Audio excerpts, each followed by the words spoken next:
Hello and welcome to On This Planet Earth.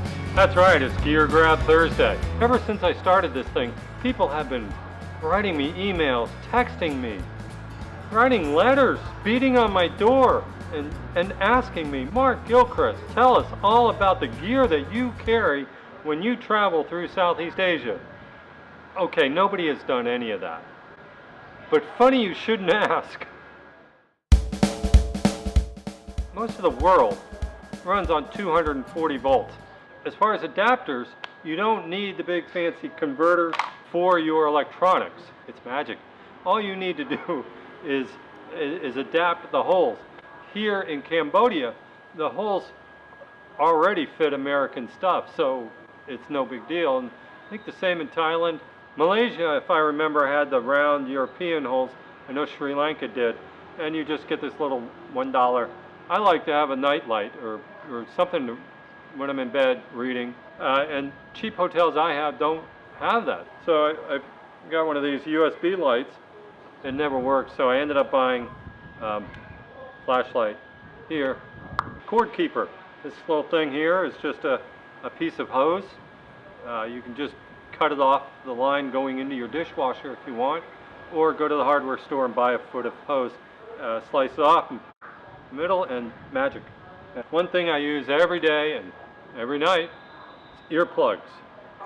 Good on trains, buses, noisy restaurants, any place that'll drive you crazy. I get these three-sided envelopes made of heavy plastic, and they're great for storing important papers. Who needs scissors? They're good for cutting paper, wires, cutting. You'd be amazed. Who carries highlighter and Sharpie when they travel? Remember the old paper maps? Well, there's still quite a lot around, especially in tourist areas. There you go, just circle all the destinations. I always carry a little notebook. It's excellent just for writing. You meet a friend, you jot their name down or directions. What do I carry a lot of that stuff in? Well, I have saddlebags for my motorcycle, but I carry my camera and everything in this thing. It has a bay for the camera. Okay, the side slot for your laptop and documents. I mean, you're going to have to carry a second backpack for your clothes unless you don't wear a whole lot. When you're traveling, have you ever met somebody, struck up a great conversation, and then just, boom, it had to go, and left, and they're disappeared, they're gone. They're somewhere on this planet Earth, and you'll never see them again. I always carry cards with me. It has my goofy website on it, or whatever, or just an email, some kind of contact that you can thrust in their hands and say, you know, I always keep my keys on a string attached to me, because if not, I will lose them. This thing has worked really well. My brother gave it to me. It's from parasailing. I've not lost my cell phone, knock on wood, in 3 years, because I have an otter case. It has a sandy clip that I put on my belt. I can drop it and not even worry. I always know where it is, right there on my hip, even when I'm riding my motorcycle. And this beauty is a fashion statement, just like this is a fashion statement. My brother Doug also gave me a Leatherman, which I found to be very, very helpful. A Bluetooth keyboard that I have found actually works very well.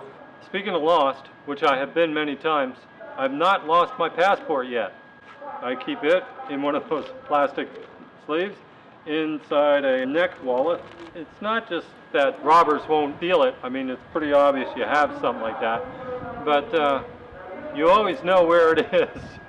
And it's just such peace of mind to go, where's my passport? Yeah, it's right there. And one of my favorite items for traveling, backpack traveling, mind you, is underwear. I don't carry 8 pair. My brother Steve sent me these. They're made by Ex Officio. I don't know what this cloth is, but it is fast drying. And so I wash these in the sink at night, and usually by the next morning they are dry. Here in Southeast Asia, you'll need flip-flops. There are many, many temples, and you'll want to go and visit a few. They don't like to have shoes inside them, and even some of the stores or hotels, whatever, don't want you to wear shoes inside, so you're constantly lacing and unlacing your shoes. Thank you. That about does it for my Gear Grab Thursday Since You Didn't Ask special report. I'm Mark Gilchrist, and I am on this planet Earth.